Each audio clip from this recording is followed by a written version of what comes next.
नमस्कार दोस्तों। GLS facts में आप सभी का स्वागत है। उम्मीद है आप सभी अच्छे होंगे। आज आप सभी के लिए एक ऐसी कहानी लेकर आया हूं जो खौफ से भरी है। ये कहानी एक ऐसे लड़के की है जिसकी सगाई बचपन में कर दी गई थी। चलिए शुरू करें खौफ की कहानी। अचानक ही टप टप की आवाज सुनकर प्रभास की नींद टूट गई। उसने उठकर चारों ओर देखा। तभी फिर वही स्वर सुनाई दिया, टप टप टप। यह पानी कहाँ टपक रहा है? प्रभास ने सोचा। ये टप टप की आवाज ऐसी ही थी जैसे कहीं ऊंचाई से पानी की बूंदें टपक रही हों। वैसा ही स्वर, टप टप टप। कहीं बाथरूम के शावर से पानी तो नहीं टपक रहा है? प्रभास ने सोचा, जरूर वहीं टपक रहा होगा। पहले भी एक बार उसकी चूड़ियां डीली हो गई थीं और फिर सारी रात पानी टपकता रहा था। कल सुबह ही उसे ठीक कराना होगा। उसने उठकर पांवों में स्लीपर डाली और बाथरूम की ओर चल पड़ा।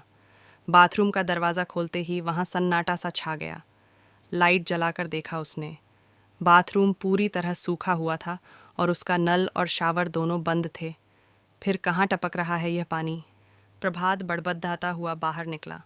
बाथरूम का दरवाज़ा अच्छी तरह बंद कर दिया और रसोई की ओर बढ़ गया। शायद वहाँ सिंक का नल टपक रहा होगा। रसोई में भी नल बंद था और सिंक पूरी तरह सूखा था। कहीं पानी की एक बूंद भी नहीं थी, लेकिन पानी टपकने की आवाज़ तो अब भी आ रही थी। प्रभास ने पूरा घर अच्छी तरह देख लिया। कहीं पर भी पानी नहीं टपक रहा था। यहाँ तक कि वह गेस्ट रूम का बाथरूम भी चेक कराया। लौट कर वह बिस्तर पर बैठा। आंख बंद की तो फिर वही टप टप की आवाज़। कहाँ देखे अब? उसने घड़ी की ओर देखा। रात का ठीक 12 बजे थे। 10 बजे ही तो वह बाहर से अपने दोस्तों के साथ समय बिताकर लौटा था। लौटते समय उसकी कार के सामने एक काली बिल्ली अचानक ही आ गई थी। उसको बचाने के प्रयास में एक्सीडेंट होते होते बचा था। अमूमन प्रभास 9 से 9:30 के बीच घर लौट आता था। उसके घर न लौटने पर माँ उसकी प्रतीक्षा में भूखी बैठी रहती थी। गत वर्ष माँ नहीं रही। उनके स्वर्गवास के बाद से ही अकेला है प्रभास, किंतु माँ की कही हुई बातें उसके लिए आदर्श हैं। माँ के लिए जल्दी घर लौटने की आदत अभी भी बरकरार थी। माँ कहती थीं, ऐसे ही समय पर लौटते रहा करो हमेशा, वरना अभी मैं और मेरे बाद तेरी बीवी तेरे इंतज़ार में भूखी बैठी रहा करेगी। माँ तो उसके लिए बीवी लाने का अरमान दिल में लिए ही दुनिया से विदा हो गई। अकेला हो गया प्रभास, लेकिन उसने माँ की दी हुई शिक्षा और आदत गांठ बांध ली। आज ही व्यतिक्रम हुआ था इस आदत में, वह भी उस काली मनहूस बिल्ली के कारण। और आज ही टप टप टप, ये मनहूस आवाज़ तो जैसे कान फाड़े डालती है, जैसे दिमाग पर सीधे चोट कर रही है। ये टप टप की आवाज़। झुंझलाता हुआ उठा वह। बिस्तर पर लेटकर कंबल ओढ़कर सोने की कोशिश करने लगा, लेकिन वह आवाज़ उसके कानों में निरंतर गूंजती रही। बहुत देर तक करवटें बदलने के बाद उसने उठकर कॉटन बॉल ली और कानों में लगा ली तथा सोने का प्रयत्न करने लगा। कुछ देर तक शांति रही। उसकी आंखों में नींद उतरने लगी। तब अचानक फिर से वही टप टप झुंझला उठा वह। जब किसी प्रकार चैन नहीं मिला तो घर का दरवाज़ा खोलकर वह बाहर बरामदे में आ गया। वहीं एक और खंभे से टिक कर बैठ गया। कंबल को अपने चारों ओर अच्छी तरह लपेटकर वह ठंड से बचने का प्रयत्न करने लगा। दिसंबर का महीना था। खुले में बैठने के कारण ठंडी हवा के झोंके बार बार उस पर आक्रमण कर रहे थे। उनसे बचने के लिए वह स्वयं में ही सिमटता जा रहा था। घुटनों को पेट से चिपकाकर उसने सिर झुका लिया और सोने का प्रयत्न करने लगा। म्याऊं। अभी उसे नींद का झोंका आया ही था कि म्याऊं की आवाज़ ने उसे चौंका दिया। यहाँ बिल्ली कहाँ? कंबल से मुंह निकालकर देखा तो सामने ही 4-5 फुट की दूरी पर बैठी काली बिल्ली दिखाई दी, जो अपनी सुर्ख आंखों से उसे घूर रही थी। तभी उसकी दृष्टि उसके गले में बंधे हुए लाल रिबन पर पड़ी। अरे, ये तो वही बिल्ली है जिसे बचाने के चक्कर में उसकी कार का एक्सीडेंट होते होते बचा था। यह यहाँ कैसे? कैसा विचित्र संयोग है। उसमें फिर उसकी आंखों में देखा। देखते ही देखते उसकी आंखों में छाई लाली सफ़ेदी में बदलने लगी। अब उनमें क्रोध नहीं बल्कि सौम्यता का आभास हो रहा था। प्रभास का धड़कता हृदय थोड़ा शांत होने लगा कि तभी टप टप टप टप, वही पानी की टपकती बूंदों जैसा स्वर। उसने घबराकर चारों ओर देखा। दूर दूर तक नीरवता और अंधकार के अतिरिक्त और कुछ न था। उसने फिर सामने देखा और अरे, वह बिल्ली कहाँ चली गई? क्या उसका घटनाओं से कोई संबंध है? प्रभास ने कलाई में बंधी घड़ी पर दृष्टि डाली। 3 बज रहे थे। रात देर से आने और उस दुर्घटना से 2-4 होने के बाद वह कपड़े उतार कर बिस्तर में घुस गया था। घड़ी उसकी कलाई में ही बंधी रह गई थी और जुराबें भी। जुराबें कहाँ हैं उसकी? उसे अच्छी तरह याद आ रहा था कि रात वह घड़ी और जुराबें पहने हुए ही बिस्तर में घुस गया था और फिर न जाने कब नींद ने उसे अपने आगोश में ले लिया था। वह अजीब पानी टपकने का स्वर न हुआ होता तो शायद अभी भी वह गहरी नींद सो रहा होता। प्रभास उठकर कमरे में चला आया। थोड़ी ही देर में सुबह हो जाएगी। चलो थोड़ी देर सो लूं। भूख भी लग रही है। अरे हाँ, उसने कल रात खाना भी तो नहीं खाया था। लौटते समय होटल से खाना पैक करवा लिया था, लेकिन फिर उस अफरा तफरी में उसे कार में ही भूल गया था। अचानक उसे याद आया, इतनी देर से वह घर से बाहर बरामदे में बैठा रहा था। हवास उड़े उड़े हुए थे उसके। फिर भी कार तो वह अपने दरवाजे के पास ही पार्क करता था। कहाँ गई उसकी कार? बाहर तो कोई कार नहीं थी। कार जहाँ पार्क की जाती है वहीं तो बैठी थी वह काली बिल्ली। क्या हो रहा है ये सब? कहीं दिमाग तो नहीं हिल गया है उसका? उसके व्यवस्थित जीवन में एक साथ इतनी अनियमितताएं? कैसे? अकेलापन खलने लगा। उसे विचारों के झंझावात में उड़ते जुड़ते 1 घंटा बीत गया था। वह शिद्दत से किसी साथी की जरूरत महसूस कर रहा था। थका शरीर और दिमाग शिथिल पड़ता जा रहा था। अब न उसे अपनी जुराबों की याद आ रही थी और न कार की। वह तो यह भी भूल गया था कि कल दोपहर के बाद से उसने केवल एक सेब ही खाया है और वह बिस्तर पर गिरकर गहरी नींद में डूब गया।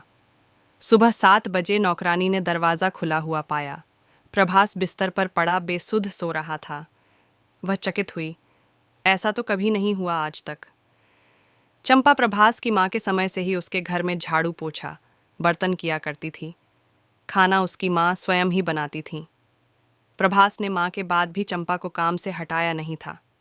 रोज सुबह 7 बजे आकर वह घर की साफ सफाई, बर्तन साफ करना आदि करके प्रभास के लिए नाश्ता बनाकर चली जाती थी। परंतु आज तो सब कुछ अव्यवस्थित सा है। प्रभास अभी तक सोकर नहीं उठे। इस समय तक तो वह हाथ मुंह धोकर पेपर पढ़ा करता है। रसोई घर में झूठे बर्तनों का ढेर लगा था, जैसे 3 या 4 लोगों ने खाना बनाया खाया हो। चंपा जल्दी जल्दी सफाई करने में जुट गई। बाथरूम में उसे प्रभास के एक पैर की जुराब पड़ी दिखाई दी, कीचड़ से लथपथ, और दूसरी घर के बाहर बरामदे में। घर के सभी दरवाजे खिड़कियां खुले हुए थे। इतनी ठंड में सारे घर के खिड़की दरवाजे खोल देने से घर बहुत ठंडा हो रहा था। चंपा ने सारी खिड़कियां बंद कीं और सफाई में जुट गई। काम खत्म करते करते उस दिन 8:30 बज गए। चाय और 2 अंडों का आमलेट बनाकर और ब्रेड में मक्खन लगाकर उसने ट्रे में रखा तथा प्रभास को जगाने चली गई।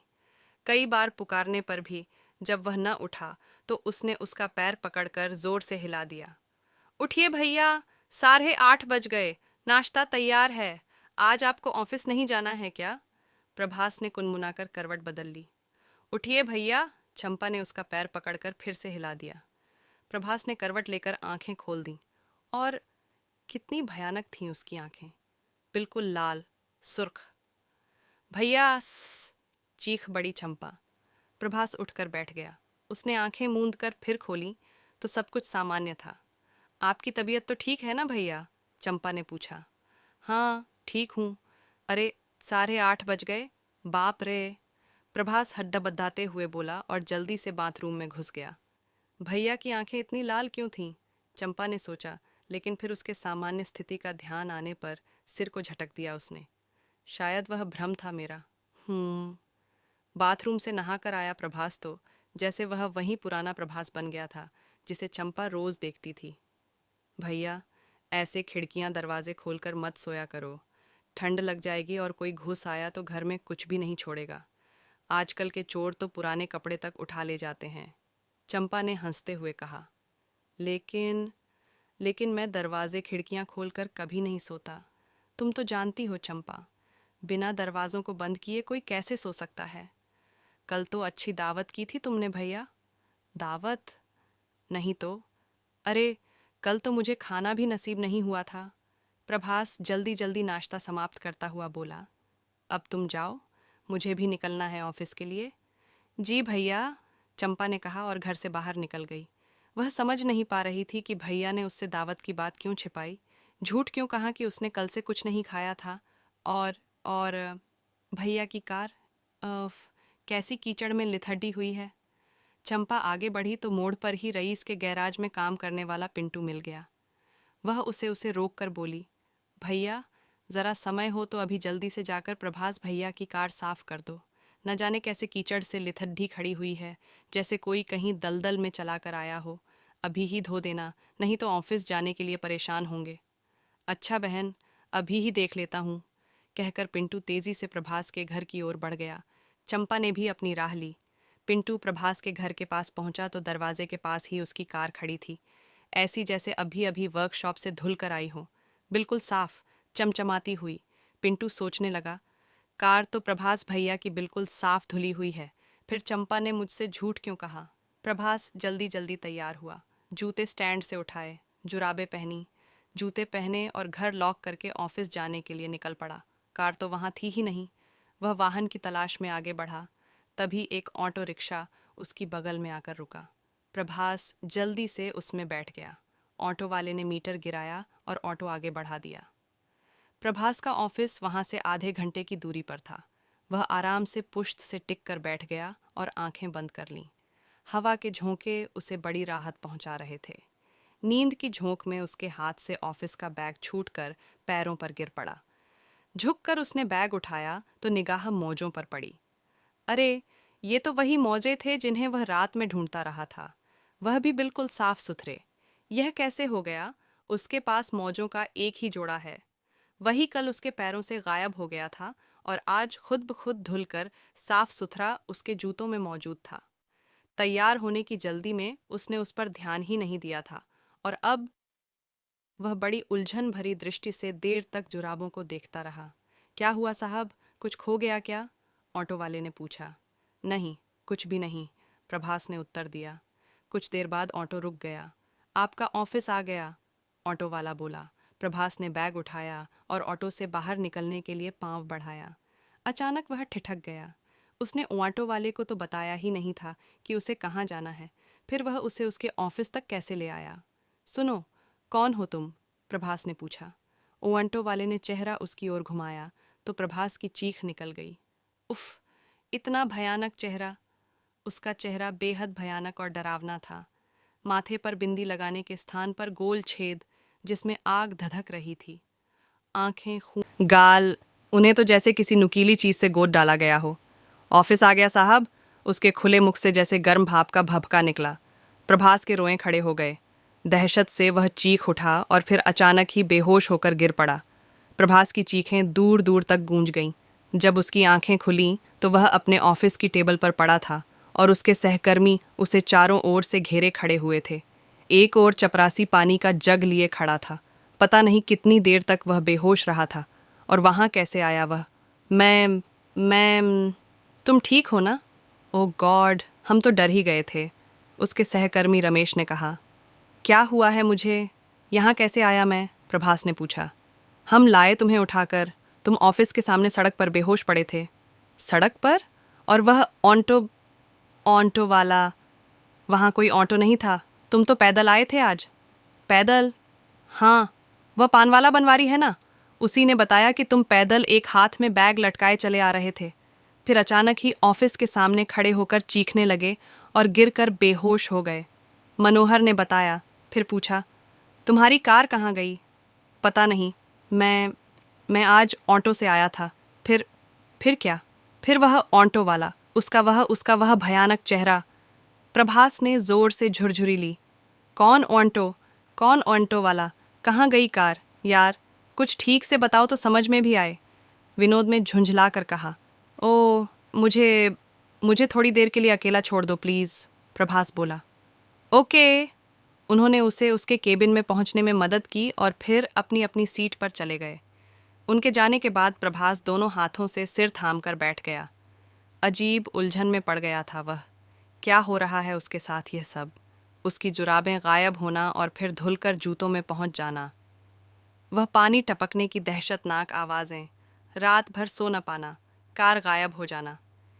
क्या था वह सब? चंपा ने कहा था कि उसे सारे घर के खिड़की दरवाजे खुले मिले थे। उसने पूछा था कि क्या रात में कोई दावत हुई थी, और और वह रहस्यमय भयानक चेहरे वाला ऑटो वाला जो बिना बताए ही उसे ऑफिस तक ले आया था। बनवारी कहता है कि वह पैदल ऑफिस आ रहा था। तो क्या वह सब वहम था उसका? रात की वह सब घटनाएं सच नहीं था? वह सब शायद कोई भयानक सपना जो उसके हृदय में कहीं गहरे बैठ गया है। ऑफिस वालों से किसी से कुछ कहेगा तो सब हंसेंगे। जरूर भयानक सपना ही था वह, उसके दिमाग का वहम। लेकिन लेकिन उसकी कार कहाँ गई? उसकी कार कहाँ गई? उसकी कार। तभी चपरासी ने आकर बताया, साहब, एक लड़का आपकी कार नीचे छोड़कर चाबी दे गया है, यह लीजिए। उसने कार की चाबियां उसके सामने मेज पर रख दी। कौन था? पता नहीं साहब, बोला गैराज से आपकी कार लेकर आया है। मैं चाबियां आपको दे दूं, पेमेंट वह बाद में आपसे ले लेगा, चपरासी ने बताया। पेमेंट? प्रभास ने मस्तिष्क को झटका सा लगा। पेमेंट तो उसने ऑटो वाले को भी नहीं किया था। वह तो उसे देखते ही बेहोश हो गया था। तो क्या वह भी बाद में पेमेंट लेगा? कैसा पेमेंट? प्रभास एक बार फिर उलझ गया। उसने चाबियां अपने सहकर्मी रमेश को देकर कार को पार्किंग में लगाने के लिए कहा। फिर न जाने क्या सोचकर स्वयं भी साथ हो लिया। ठहरो, मैं भी चलता हूँ। रमेश ने उसे विचित्र दृष्टि से देखा। जब वह स्वयं ही कार पार्क करने जाता रहा है तो रमेश को साथ ले जाने का क्या मतलब? आओ चलें, प्रभास ने रमेश के कंधे पर हाथ रखते हुए कहा। बिना कुछ बोले रमेश उसके साथ चल पड़ा। ऑफिस के सामने बनवारी की दुकान के पास ही खड़ी थी उसकी कार, चमचमाती हुई जैसे अभी ही वर्कशॉप से आई हो। रमेश के साथ प्रभास भी कार की चमकती बॉडी को देखते ही रह गए। आपकी कार तो बिल्कुल नई लग रही है साहब, बनवारी ने टोक दिया। अभी अभी कोई लड़का खड़ी करके गया है। किस वर्कशॉप का था? प्रभास ने पूछा। पता नहीं, बड़ी अच्छी सर्विसिंग की है, रमेश बोला। हाँ, तुम्हें तो पता होगा कि कहाँ भेजी थी कार। नहीं यार, किसी से भिजवाई थी। आओ बैठो, प्रभास ने कार का दरवाज़ा खोलते हुए कहा। कार में बड़ी अच्छी भीनी भीनी सुगंध फैली हुई थी। कार ड्राइव करके वह पार्किंग में ले गया। सब कुछ सामान्य था, कोई नई बात नहीं हुई, लेकिन फिर भी प्रभास के मन में कहीं कुछ खटक रहा था। ज़ीरो दिन भर बहुत बेचैन रहा वह। किसी भी काम में मन नहीं लगा। शाम को उसने अपने दोस्त अनूप से बात करने का निश्चय किया, किंतु ऐन वक्त पर साहस जवाब दे गया। क्या कहेगा वह? इन सारी बातों, घटनाओं का कोई भी प्रमाण नहीं है उसके पास। अगर उसने भी इसे मेरे दिमाग का फितूर या वहम न समझा तो मुझे पागल अवश्य समझेगा। इसी विचार ने उसे हतोत्साहित कर दिया। अंत में उसने घर जाने का ही निश्चय किया। दोपहर में लंच उसने ऑफिस के पास स्थित रेस्टोरेंट से ही किया था, जहां वह हमेशा खाना खाया करता था। शाम को घर जल्दी पहुंचकर उसने खिचड़ी बनाने की सोची। कभी कभार वह घर पर खिचड़ी, तहरी या जीरा राइस, पुलाव जैसी चीज़ें बना लिया करता था। रोटी बनाना उसे नहीं आता था, इसलिए जब रोटी खाना होता तो बाहर से ही खाना पैक करा कर ले आता। उस दिन वह जल्दी ही घर पहुंच गया। अभी 8 ही बजे थे। कपड़े बदलकर उसने खूब मलमल का स्नान किया, जैसे पानी के साथ ही अपनी सारी परेशानियां भी बहा देना चाहता हो। नहाकर उसने पायजामा बनियान पहनकर शॉल ओढ़ लिया और रसोई का प्रबंध करने लगा। रसोई में प्रवेश करते ही वह चकित रह गया। कुकर गैस पर चढ़ा हुआ था और सीटी बजा रहा था। उसने बढ़कर गैस बंद कर दी। ये कुकर किसने चढ़ाया गैस पर? उसने सोचा। पानी का गिलास लेकर वह बिस्तर पर जाकर बैठ गया। एक एक घूंट करके उसने पानी खत्म किया। मन अभी भी वहीं उलझा हुआ था। रसोई में कौन था? चंपा तो कब की चली गई होगी। शाम को कहाँ आती वह है। वह तो और इसके आगे वह सोच नहीं सका। रसोई घर में जाकर कुकर खोला तो एक और आश्चर्य उसका इंतजार कर रहा था। कुकर में खिचड़ी थी, बिल्कुल उसकी पसंद वाली, छिलकेदार मूंग की खिचड़ी, घी और जीरे की छौंक वाली। प्रभास को भूख लगाई थी, इसलिए बिना इस विषय में अधिक कुछ सोचे उसने खिचड़ी थाली में परोसी और डाइनिंग टेबल पर रखकर खाने के लिए चम्मच उठाया। अचानक उसे याद आई माँ की कही बात, बेटा, खाना खाने से पहले ईश्वर को हाथ जोड़कर धन्यवाद जरूर दिया करो, जिसने तुम्हें अन्न मुहैया कराया। भगवान को भोग लगाकर खाओगे तो विष भी अमृत हो जाएगा। उसने चम्मच रख दिया, थाली को हाथ लगाकर ईश्वर का स्मरण किया। ओम नमो भगवते वासुदेवाय। लो प्रभु, भोजन ग्रहण करो। आचमन छोड़कर उसने भोजन करना आरंभ किया। वास्तव में बहुत अच्छा स्वाद था। मन प्रसन्न हो गया। बहुत बहुत धन्यवाद प्रभु, मुझ अकेले पर इतनी कृपा करने के लिए। अपना वृद्ध हस्त मेरे सिर पर बनाए रखना। उसने मन ही मन ईश्वर को धन्यवाद दिया। दिन भर की सारी घटनाओं को दिमाग से निकालकर वह बिस्तर पर लेट गया। थोड़ी ही देर में उसे नींद आ गई। अचानक उसे अपने माथे पर किसी के ठंडे हाथ के स्पर्श का एहसास हुआ। कौन कौन है? सो जाओ, सो जा बेटा, मैं हूं तेरे पास। प्रभास के कानों में जैसे उसकी माँ का स्वर गूंजा। उसने करवट बदल ली। माँ के साथ के एहसास ने उसे अनोखी शांति दी। मुझे छोड़कर मत जाना माँ, वह और बदबदाया। नहीं जाऊंगी, तू डरना मत, हमेशा तेरे साथ तेरी माँ है। वही स्वर फिर उभरा। आंखें बंद की ही वह माँ के हाथों का स्पर्श अपने सिर पर अनुभव कर रहा था। बड़ा सुखद अनुभव हो रहा था उसे। नींद गहराने लगी थी कि तभी फटाक, तेज आवाज के साथ खिड़की के पट खुल गए। ठंडी हवा के झोंके के साथ ही तीव्र दुर्गंध का झोंका भी कमरे में प्रवेश कर गया। घबराकर प्रभास ने आंखें खोल दीं। खिड़की के पास कोई था। उस अंधेरे में भी उसका साया स्पष्ट दिखाई दे रहा था। कौन कौन हो तुम? प्रभास ने चिल्लाकर पूछा। मैं हूं। हाँ हाँ हाँ। और वह पीछे पलट गया। ओह, यह तो वही था, वही जिसे उसने ऑटो वाले के रूप में देखा था। वही चमकती लाल आंखें और बिंदी के स्थान पर गोल छेद जिसमें आग की लपटें मचल रही थीं। उसके बाल बिखरे हुए थे। अट्टहास करते समय उसके बड़े बड़े डरावने दांत चमक उठते थे। उस अंधेरे में भी प्रभास उसके फैले फैले होठों और उसके किनारे से बहती लहू की धार को स्पष्ट देख पा रहा था। उसके बाल खिचड़ी हो रहे थे, कहीं सफ़ेद तो कहीं काले और कहीं कहीं लाल। बिखरे हुए बालों, बड़े बड़े दांतों और भयानक चेहरे वाली उस आकृति ने अपने हाथ फैलाए तो उसके 4-5 इंच लंबे नाखूनों को देखकर वह सिहर गया। माँ! उसके होंठ कांपे। दूर हट, ये मेरा शिकार है। वह भयानक साया चिंघाड़ा। नहीं नहीं, मेरा बच्चा। हाँ हाँ हाँ, तेरा बच्चा। हाँ हाँ हाँ। वह अचानक ही ठहाके लगाने लगा। उसके अट्टहास से जैसे घर की दीवारें कांपने लगीं। प्रभास के सिर को अपने प्यार भरे स्पर्श से सहलाने वाला साया कमरे के द्वार की ओर कोने में सिमट गया और देखते ही देखते धुआं बन गया। उसी समय कुछ रोशनदान से बाहर की ओर कूदा। वह वह तो वही काली बिल्ली थी। कमरे में अभी भी वही भयानक रात गूंज रहा था। सारा घर थरथरा रहा था। दीवानें दी जा रही थीं और फिर धड़ाम। प्रभास की चेतना डूबती चली गई। रिया 0 सुबह 7 बजे चंपा आई। प्रभास तब भी सो ही रहा था। उसने जल्दी जल्दी चाय तैयार की और उसे जगाया।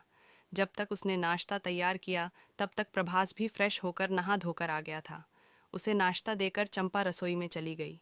बर्तन देखकर वह मुस्कुरा पड़ी। प्रभात भैया ने कल खिचड़ी बनाई थी शायद। जल्दी जल्दी घर के सारे काम निपटाकर वह चली गई। नियत समय पर प्रभात भी ऑफिस के लिए निकल पड़ा। कार उसके घर के सामने ही खड़ी थी, चमचमाती हुई, जैसे उसे अभी कुछ देर पहले ही धोया गया हो। उसने श्रद्धापूर्वक अलमारी में रखी। हनुमान चालीसा निकालकर मेज पर रख दी। माँ की तस्वीर को प्रणाम किया और ऑफिस के लिए निकल गया। वह दिन सामान्य बीता, हालांकि पिछले दिन के अनुभवों ने उसे परेशान कर रखा था।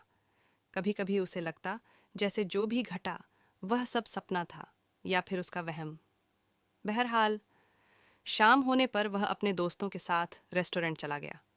गपशप करते 9 बज गए। तब ध्यान आया कि वह फिर देर तक घर से बाहर रहा है।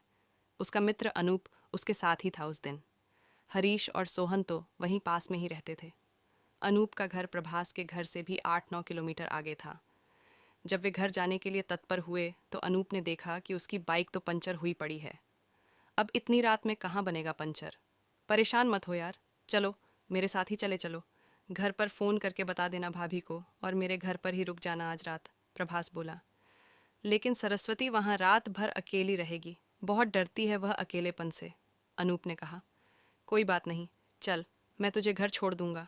ओके, एक शर्त पर। बोल, तू मेरे घर से खाना खाकर लौटेगा, अनूप बोला। लेकिन, कोई लेकिन नहीं, मंजूर हो तो बोल, वरना मैं कोई ऑटो पकड़ता हूँ। अच्छा बाबा, चल आज का डिनर तेरे घर पर ही सही। अब तो खुश? प्रभास ने कुछ इस अंदाज से कहा कि सभी खिलखिला पड़े। हरीश और सोहन को विदा करके अनूप और प्रभास कार में बैठे। रास्ते में प्रभास ने कहा, पहले घर चलूं।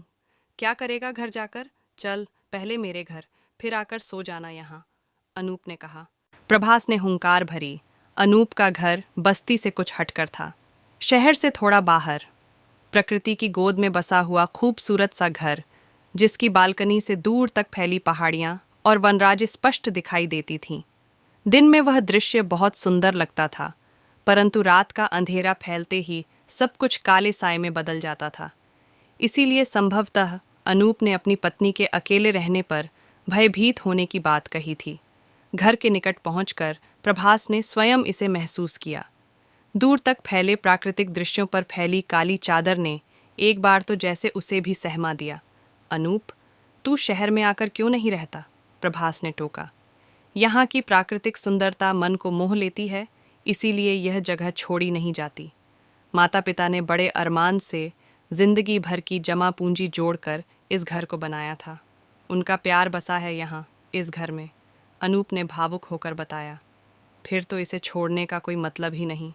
माँ बाप का आशीर्वाद जहाँ पर हो, वह स्थान जन्नत से कम नहीं होता, प्रभास बोला। उसके हृदय पटल पर उसकी माँ की छवि तैर गई। आओ भीतर चलें, सरस्वती ने उनका स्वागत किया। फिर डिनर करते करते 10:30 बज गए। ओह 10:30 बज गए, ओह 10:30 बज गए, प्रभास ने घड़ी देखते हुए कहा। तो क्या हुआ, अकेले ही तो हो, आज यहीं सो जाओ, बैठ में तुम्हारा बिस्तर लगवा देता हूँ, अनूप बोला। हाँ भाई साहब, हमें कोई दिक्कत नहीं होगी, आप भी यहीं आराम कीजिए, कल ऑफिस यहीं से चले जाइएगा। दोनों ने बड़े आग्रह से उसे वहीं रोक लिया। आदत के विपरीत देर तक दोनों बातें करते रहे। दूसरे दिन प्रभास और अनूप एक साथ ही घर से निकले। औनी जाते समय रास्ते में ही प्रभास का घर पड़ता था, तो उसने घर सामने ही कार रोक ली। क्या हुआ, अनूप ने पूछा। कुछ नहीं, चलो, इधर से ही तो जाना है, अभी वक्त है तो होते चलो, चंपा को कुछ काम भी सहेज दूंगा, प्रभास बोला। दोनों कार से उतरकर घर की ओर बढ़े। घर खू देखकर अनूप ने पूछा, अरे तुम्हारा घर तो खुला है, कोई आया है क्या? घर की एक चाबी चंपा के पास रहती है, वही होगी, साफ सफाई कर रही होगी। घर में प्रवेश करते ही किचन से सब्जी की बड़ी अच्छी सुगंध आई। बड़ी अच्छी खुशबू है, तुम्हारी चंपा खाना भी बनाती है क्या? अनूप ने पूछा। नहीं यार, खाली साफ सफाई करती है, लेकिन इधर 2-1 दिनों से लगता है कि खाना भी बना जाती है, प्रभास बोला। लगता है का क्या मतलब? कभी सामने उसने कुछ कहा नहीं, मैंने कभी उससे खाना बनाने के लिए नहीं कहा तो भी। अरे वाह, ऐसी नौकरानी तो बड़े भाग्य से मिलती है। हाँ, सो तो है, विश्वसनीय है और सीधी भी, माँ के समय से काम कर रही है। कहीं तुमसे इश्क विश्क तो नहीं करने लगी वह? अनूप ने आंख मारते हुए शरारत से पूछा, और अचानक ही जैसे घर में तूफान आ गया। फटाफट खिड़कियों के दरवाजे खुलने बंद होने लगे, जैसे घर में बवंडर घुस आया हो। और फिर अचानक ही प्रभास की राइटिंग टेबल उड़कर अनूप से टकराई। चीखता हुआ वह जमीन पर जा गिरा। ओह, क्या हो रहा है यह सब? हे माँ, रक्षा करो! प्रभास चिल्लाकर अनूप की ओर बढ़ा। उसने उसे सहारा देकर उठाया और पलंग पर बैठा दिया। मेज के कोने ने उसके माथे को घायल कर दिया था। रक्त बहने लगा था। उसने रूमाल निकालकर उसका घाव पोंछना चाहा। ये क्या? घाव से बढ़ती रक्त की बूंदें हवा में उड़ने लगीं और पूरे कमरे में चक्कर काटने लगीं। ये सब क्या है प्रभात? मैंने तो मजाक किया था। सारी यार, अब कभी मजाक नहीं करूंगा तुमसे, अनूप बोला। प्रभास कुछ भी कह नहीं सका। सहारा देकर उसने अनूप को उठाया और बाहर की ओर बढ़ चला। तेरी मरहम पट्टी करा दूं। तभी उनके दृष्टि रसोई के द्वार पर पड़ी तो वे सिहर उठे। रसोई का द्वार खुला हुआ था और अंदर गैस के चूल्हे के पास बिखरे बालों वाली कोई लड़की खड़ी थी। कौन? चंपा! उसने पलट कर देखा तो प्रभात सिहर कर रह गया। कितना भयानक रूप था उसका। आंखें आंखें तो जैसे थीं ही नहीं, बड़े बड़े काले गड्ढे जिनसे खून बह रहा था, बिखरे हुए बाल और गहरा सांवला रंग। कहाँ है चंपा? अनूप ने पूछा। प्रभास के मुख से आवाज नहीं निकली। उसने इशारे से रसोई की ओर संकेत किया। वहाँ। कहाँ? वहाँ तो कोई नहीं है, अनूप बोला। वह प्रभास ने दृष्टि उठाई। ये क्या? रसोई तो खाली पड़ी थी, बर्तन धुले हुए एक और रखे थे, रसोई व्यवस्थित थी, कहीं भी खाना बनाए जाने का कोई चिन्ह नहीं था। तो वह खुशबू, वह औरत? हे ईश्वर, क्या हो रहा है यह सब? प्रभास ने अनूप का हाथ कसकर थामा और बाहर निकल आया। वहां एक नया ही आश्चर्य उसकी प्रतीक्षा कर रहा था। उसकी कार गायब थी और उसके स्थान पर अनूप की बाइक खड़ी थी, दुरुस्त और साफ सुथरी। तुम्हारी कार कहाँ गई और यह मेरी बाइक यहाँ कैसे? अनूप ने बौखलाकर पूछा। पता नहीं, मुझे कुछ पता नहीं अनूप, चलो यहाँ से। प्रभास उसे घसीटते हुआ बाइक तक पहुंचा, उसे पीछे बैठाया और बाइक ऑफिस की ओर बढ़ा दी। मैं जाऊं? ऑफिस पहुंचने पर अनूप ने प्रभास से पूछा। हाँ, अभी तुम अपने ऑफिस जाओ, शाम को यहीं आ जाना। बहुत कुछ बताना चाहता हूं तुम्हें, लेकिन प्लीज़ अभी मत परेशान हो, शाम को बातें करेंगे। प्रभास कुछ विचलित स्वर में बोला, ओके, जैसी तुम्हारी इच्छा। अनूप बाइक लेकर अपने ऑफिस की ओर निकल गया, जो वहां से आधा फरलांग की दूरी पर था। दिन भर प्रभास के मन में विचारों का संघर्ष चलता रहा। वह समझ नहीं पा रहा था कि उसे अपने विचित्र अनुभवों को अनूप से शेयर करना चाहिए या नहीं। कहीं उसने भी इसे उसका वहम मान लिया तो? लेकिन ऐसा शायद न हो, क्योंकि अनूप भी इन घटनाओं का थोड़ा सा साक्षी तो रहा ही है। अब जो भी हो, शाम को वह अनूप से अपनी परेशानी ज़रूर बताएगा। क्या पता कोई हल निकल ही आए। शाम को जब प्रभास घर जाने के लिए ऑफिस से बाहर आया, तब उसकी कार अपने निर्धारित स्थान पर खड़ी थी। वह कार की ओर बढ़ा, तभी बगल की गली से निकलकर अनूप की बाइक सामने आ गई। आओ प्रभास, अनूप ने उसे बुलाया। मेरी कार? छोड़ो उसे, जब चाहे तब धोखा दे जाती है। आओ, जल्दी से बैठो पीछे, अनूप बोला। प्रभास के बैठते ही उसने बाइक स्टार्ट कर दी। जब प्रभात के घर का मार्ग छोड़कर अनूप की बाइक दूसरी ओर मुड़ी तो उसने टोका, इधर कहाँ? मेरे घर? आज तू मेरे घर चल रहा है, लेकिन कोई लेकिन वेकिन नहीं, अनूप ने उत्तर दिया।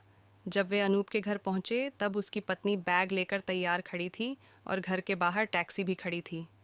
ये क्या, कहीं जा रहे हो तुम लोग? हम सब जा रहे हैं तुम्हारी भाभी के चाचा के घर, उनके यहाँ कुछ काम है तो उन्होंने अर्जेंट बुलाया है, अनूप ने बताया। लेकिन तुम हमारे साथ चल रहे हो, इतने टेंशन में हम तुम्हें अकेला नहीं छोड़ सकते प्रभास।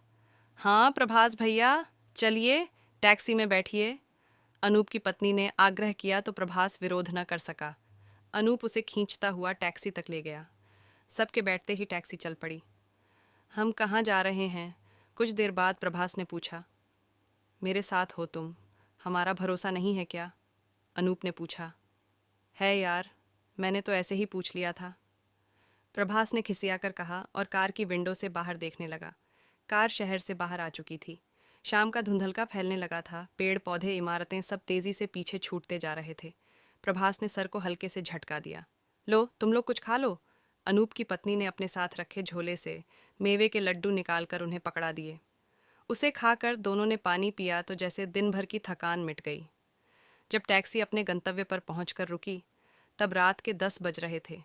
जहां पर वे उतरे वह एक अच्छा भला बड़ा सा भवन था, जिसके गेट पर वॉचमैन खड़ा था और पास ही जंजीरों से बंधा हुआ अल्सेशियन डॉग उन्हें अपनी तीखी दृष्टि से घूर रहा था। अनूप पत्नी और मित्र के साथ भीतर की ओर बढ़ा। भवन के सामने बड़ा सा बरामदा और उसके पीछे मुख्य द्वार। अभी वे द्वार तक पहुंचे ही थे कि द्वार निशब्द खुल गया। सामने एक अत्यंत भव्य व्यक्तित्व के स्वामी खड़े थे, गले में रुद्राक्ष की माला और मस्तक पर त्रिपुंड। आओ आओ बच्चों, रास्ते में कोई कष्ट तो नहीं हुआ? नहीं बाबूजी, अनूप ने उत्तर दिया। उसने बढ़कर उनके पैर छुए तो प्रभास ने भी चरण स्पर्श किया। उसके चरण स्पर्श करते ही वे चौंक से उठे। तुम? यह मेरा मित्र प्रभास है बाबूजी, अनूप ने बताया। उन्होंने गहरी दृष्टि से प्रभास की ओर देखा। हूँ, ठीक है, ठीक है, वे जैसे स्वयं से ही बातें कर रहे थे। फिर अनूप की पत्नी की ओर मुख करके बोले, तुम भीतर जाओ सुरो, माँ से मिल लो और मिसरानी के साथ जाकर रसोई देख लो। जी बाबू, सरस्वती सिर झुकाकर घर में चली गई। तुम दोनों मेरे साथ आओ, कहकर वे दालान में दूसरी ओर चल पड़े। अनूप और प्रभास उनका अनुगमन कर रहे थे। इमारत का लगभग आधा चक्कर लगाकर एक बड़े से द्वार के पास जाकर रुक गए। दरवाजे पर बड़ा सा पुराने ढंग का ताला लगा हुआ था और चौखट के ऊपर, दीवारों पर और द्वार के दोनों ओर भी कुछ मंत्र जैसे लिखे हुए थे। यह मेरा व्यक्तिगत कक्ष है, ताला खोलते हुए वे बोले। और मैं रथींद्र शुक्ला, अनूप का ससुर और सरस्वती का पिता। मुझे अपने किसी मित्र की कुछ समस्याओं के बारे में बताया था अनूप ने। वह मित्र तुम ही हो ना? हाँ बाबूजी, यही है वह जिसके लिए मैंने आपसे बात की थी। मैं इसे एक बार आपसे मिलाना चाहता था, बस। अनूप ने कहा, अच्छा किया जो तुम इसे यहाँ ले आए। कुछ अधिक ही परेशान है ये आजकल, वृद्ध बोले। कमरे के अंदर एक एक चटाई बिछी हुई थी। बीच में एक हवन कुंड बना था, जिसके चारों ओर लाल रंग से चौक बनाया गया था। एक ओर एक पात्र में कुछ सामग्री रखी हुई थी। प्रभास और दोनों ही बड़े आश्चर्य से वह सब देख रहे थे। इससे पूर्व कभी अनूप को भी इस विशेष कक्ष में आने का अवसर नहीं मिला था। चिंता मत करो प्रभास, तुम इधर आकर मेरे सामने बैठो। रथींद्र शुक्ल ने प्रभास को अपने सम्मुख चौक पर बिठा दिया और स्वयं एक ओर आसन बिछाकर बैठ गए। पास रखे पूजा के थाल से सफ़ेद पाउडर जैसा निकालकर उन्होंने पूरे चौक को घेरते हुए एक गोल बना दिया। आसन पर बैठकर कुछ क्षण वे होठों में बुदबुदाते हुए कोई मंत्र जपते रहे। फिर हाथ बढ़ाकर प्रभास के मस्तक पर तीसरे नेत्र के स्थान पर अपने दाहिने हाथ के अंगूठे का हल्का सा दबाव दिया तो प्रभास चीख पड़ा। अनूप ने घबरा कर उसकी ओर देखा। देखते ही देखते प्रभास का चेहरा लाल पड़ने लगा, आंखों में सुर्खी उभरने लगी।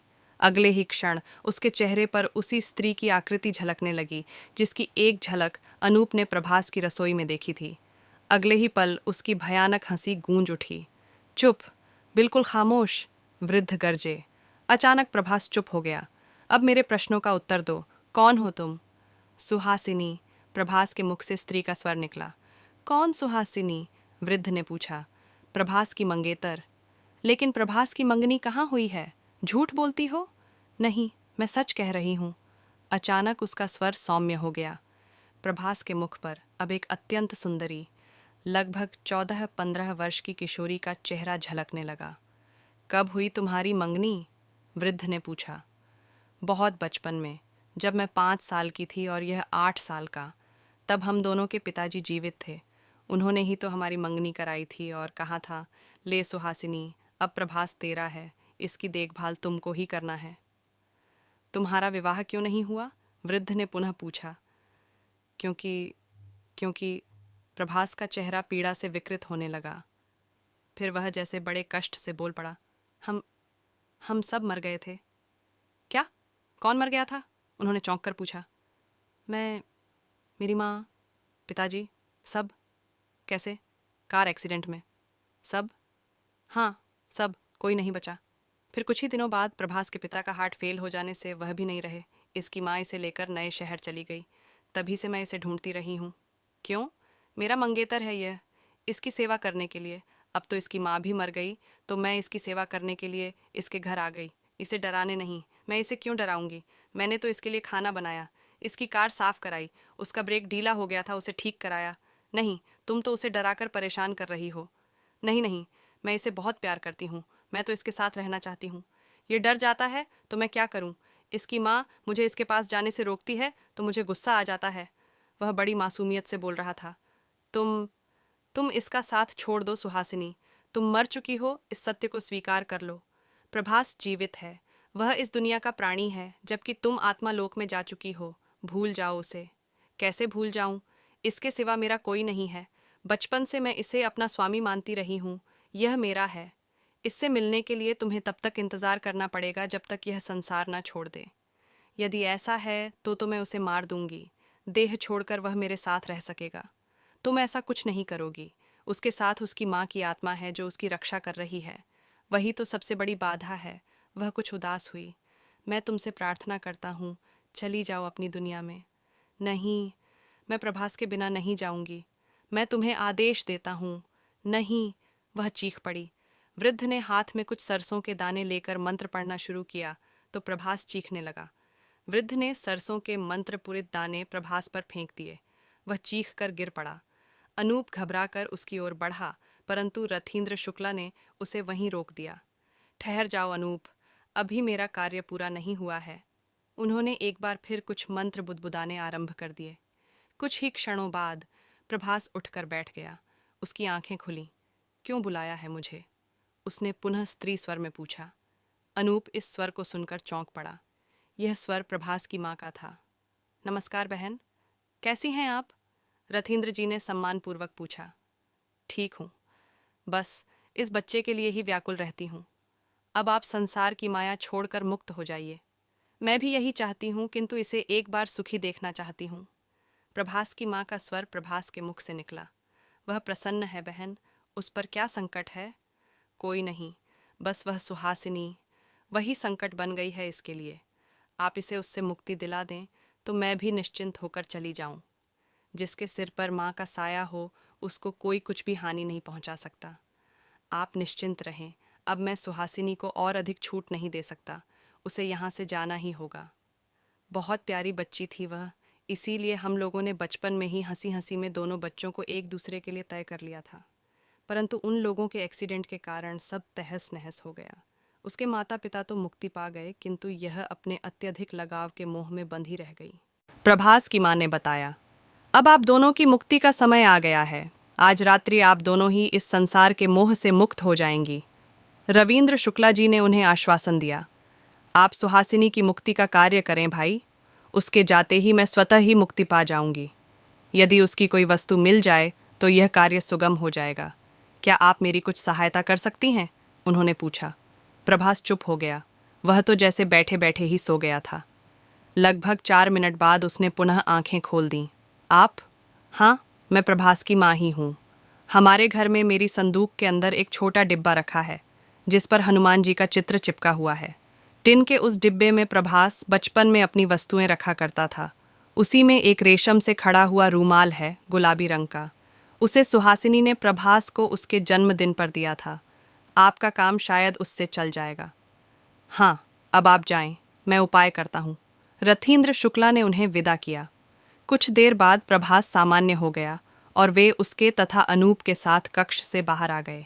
कक्ष से निकलने के पूर्व ही उन्होंने दोनों युवकों के गले में एक एक अभिमंत्रित धागे की माला पहना दी थी। उस कक्ष को पूर्ववत बंद करके तीनों घर के अंदर आ गए, जहां भोजन के लिए उनकी प्रतीक्षा हो रही थी। दूसरे दिन अनूप अपने साले के साथ वापस शहर लौट गया। प्रभास के घर में उसे उसकी माँ का संदूक ढूंढने में कोई विशेष कठिनाई नहीं हुई। चंपा के सहयोग से उसने संदूक ढूंढ लिया और उस पर लगे छोटे से ताले को तोड़कर उसके अंदर से वह निर्दिष्ट डिब्बा ढूंढ निकाला। डिब्बा बहुत सुंदर था और उस पर हनुमान जी का चित्र बना हुआ था। उसे लेकर दोनों शाम तक पुनः रथींद्र शुक्ला जी के पास पहुंच चुके थे।